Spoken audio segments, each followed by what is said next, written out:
यो upper part superior भेना काभा र यो चाहिँ इन्फेरियर भेना काभा। सुपेरियर भेना काभा र इन्फेरियर भेना काभाले चाहिँ इम्पियर ब्लड कलेक्ट गरेर ल्याउँछ। सुपेरियर भेना काभाले इम्पियर ब्लड बडीको अप्पर पार्टबाट कलेक्ट गर्छ। इन्फेरियर भेना काभाले इम्पियर ब्लड बडीको लोअर पार्टबाट कलेक्ट गर्छ। अब सुपेरियर भेना काभाले कलेक्ट गरेको इम्पियर ब्लड राइट एट्रियममा गएर जम्मा हुन्छ। अनि राइट एट्रियमबाट ब्लड चाहिँ यो ट्राइकस्पिड भल्भ ओपन भएपछि राइट भेन्ट्रिकलमा इन्टर गर्छ।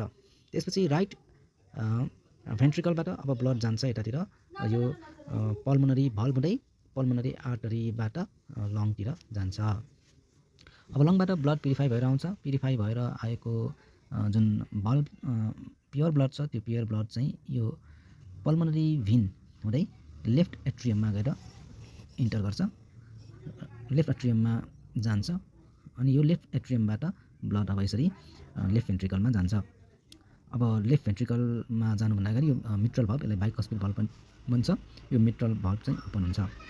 अब लेफ्ट भेन्ट्रिकलबाट ब्लड चाहिँ यता एओर्टा हुँदै एओर्टाबाट बडीको डिफ्रेन्ट पार्ट्समा प्योर ब्लड सप्लाई हुन्छ। यसरी चाहिँ हार्टको वर्किङ मेकानिजम, हार्टमा चाहिँ यसरी ब्लड सर्कुलेसन